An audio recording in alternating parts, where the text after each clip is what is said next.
परमेश्वर के धन्य नाम की महिमा हो। प्रभात मनन के सत्र 2889 में आप सभी का बड़े प्रेम के साथ स्वागत करता हूं। आइए आज के मनन के लिए हम पढ़ते हैं प्रकाशित वाक्य अध्याय 11 पद 1। फिर मुझे नापने के लिए एक सरकंडा दिया गया और किसी ने कहा, उठ परमेश्वर के मंदिर और वेदी और उसमें उपासना करने वालों को नाप ले। हम इस बात को हमारे बीते 2 दिनों के मननों में देख लिए हैं कि राजा सुलेमान के द्वारा बनाया गया परमेश्वर का मंदिर वर्तमान में यरूशलेम में नहीं है। जहां परमेश्वर का मंदिर था उन सभी क्षेत्र आज मुसलमान के कब्जे में है। परंतु प्रारंभ में पढ़ी गई पद में हम देख रहे हैं कि यूहन्ना को यह आदेश मिल रहा है कि उसे दिया गया सरकंडे से वह परमेश्वर के मंदिर और वेदी और उसमें उपासना करने वालों को नापे। किसी भी जमीन या संपत्ति को नापने का अधिकार केवल उसके स्वामी को ही है। परमेश्वर के मंदिर, वेदी और उसमें उपासना करने वालों को नापने के लिए परमेश्वर से यूहन्ना को जो आदेश मिला, ये सूचित करता है कि परमेश्वर के मंदिर, वेदी और उसमें उपासना करने वालों का स्वामित्व केवल परमेश्वर का है।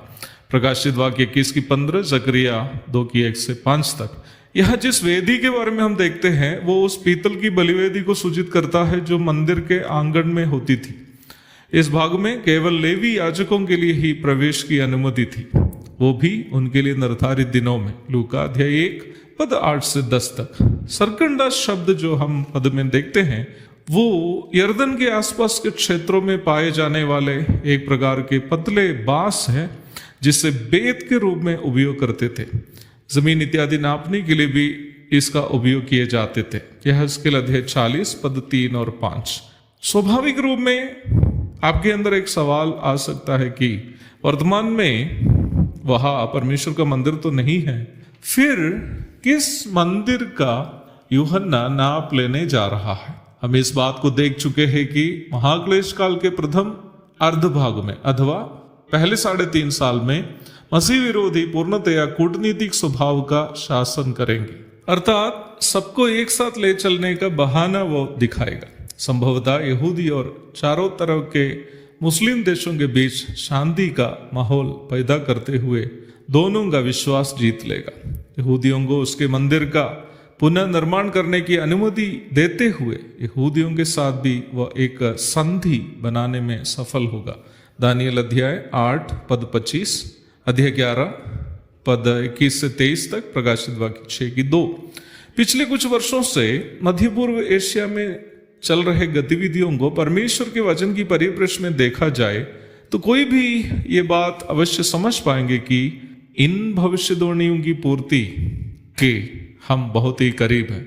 लगभग 586 ईसा पूर्व में इस्राएल पूर्ण रूप में अपना राष्ट्र खोकर पहले बाबिलोन, फिर फारसी, फिर यूनानी, फिर रोमी आदि साम्राज्यों के अधीन में वे रह रहे थे। ईस्वी 70 और 120 के बीच में उन्हें पूर्ण रूप में यरूशलेम से भी निष्कासित कर दिए गए थे।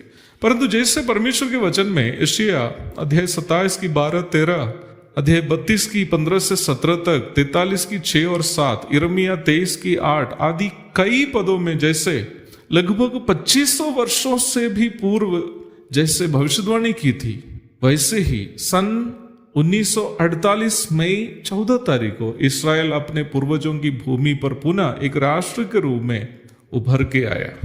बाइबल की भाषा में बोलूं तो कब्रें खोलकर परमेश्वर ने उन्हें अपने पूर्वजों के देश में पहुंचा दिया।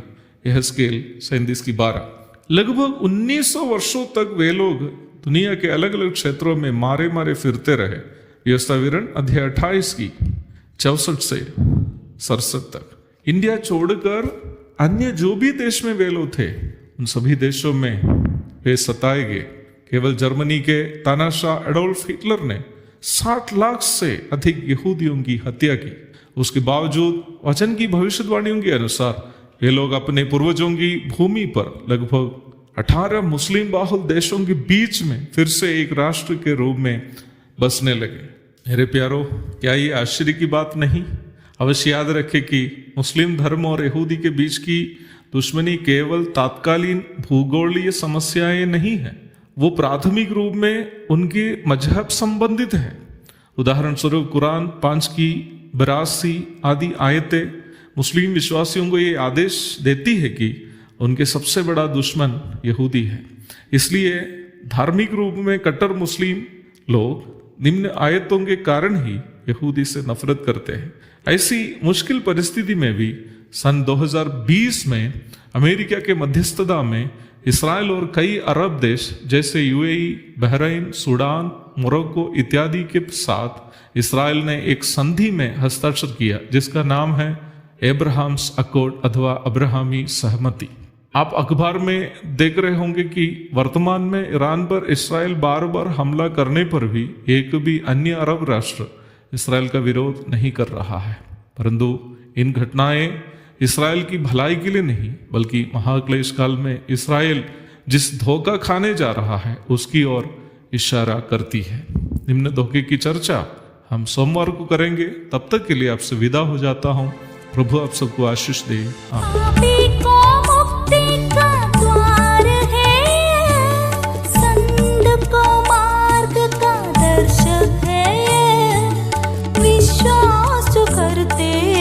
उसके लिए अनंत जीवन का साधन है।